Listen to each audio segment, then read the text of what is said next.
भालू रहता था।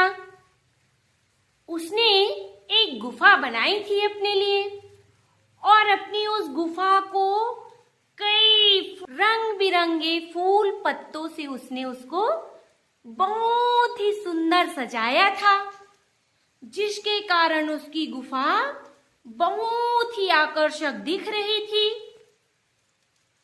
अरे वाह! इन भालू का तो घर बहुत सुंदर दिख रहा है। अरे वाह! भालू की तो गुफा बहुत सुंदर है। वाह! काश मेरा घर भी ऐसा होता। वाह! मेरा घर भी ऐसा सुंदर होता। वाह! ऐसा ही मेरा घर होता। वाह! कितना सुंदर घर है।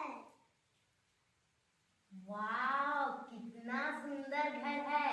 काश मेरा भी घर ऐसा होता। कई जानवर भालू की गुफा को देखकर खुश हो रहे थे और बहुत प्रशंसा हो रही थी उसकी गुफा की। इतनी प्रशंसा हुई उस आकर्षक गुफा की कि बात जंगल के राजा शेर के पास पहुंच गई। सुना है जंगल में भालू ने बहुत सुंदर गुफा बनाई है। जंगल के राजा होने के नाते ऐसी गुफा तो मेरे पास होनी चाहिए, किसी और के पास नहीं। ऐसा सोचते हुए शेर इस पक्के इरादे से उस सुंदर गुफा की ओर चल पड़ा।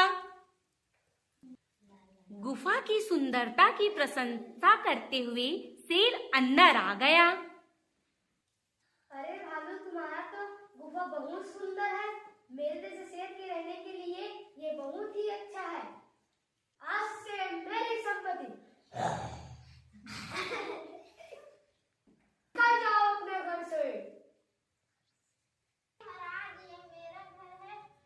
मैं बहुत मेहनत से इसे बनाई हूँ। प्लीज मुझे मत निकालिए। नहीं, निकल जाओ इस घर से। नहीं महाराज, मुझे इस घर से मत निकालो। नहीं, मैं कुछ नहीं जानता। ये मेरा घर हो गया आज से। नहीं महाराज। शेर का विरोध नहीं कर सकने के कारण दुखी भालू रोता हुआ अपने घर से बाहर निकला।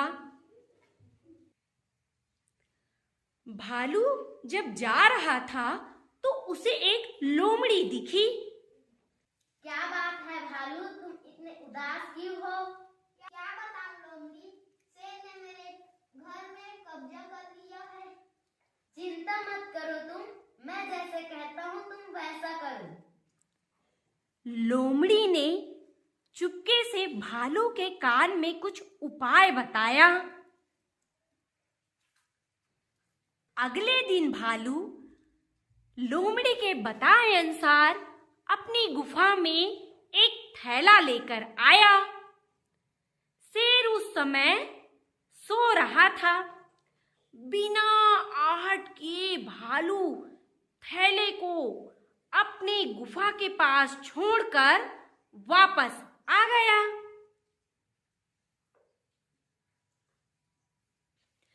शेर कुछ समय बाद जागा और उसने थैले को देखा।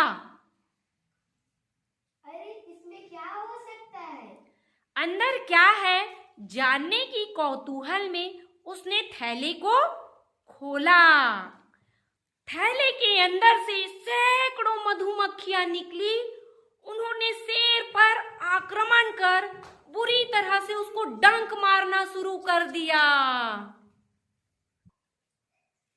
मधुमक्खियों ने बुरी तरह से डंक मार दिया। शेर दर्द सहन नहीं कर पा रहा था। उसके लिए ये सहना बहुत मुश्किल हो गया और वह गुफा से निकलकर भागने लगा।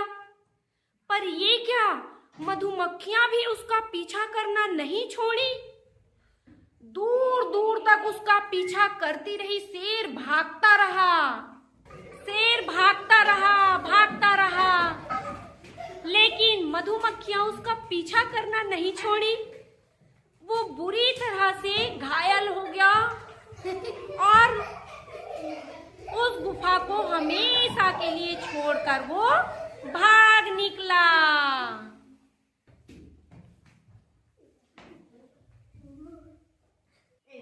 भालू को अपना घर वापस मिल गया।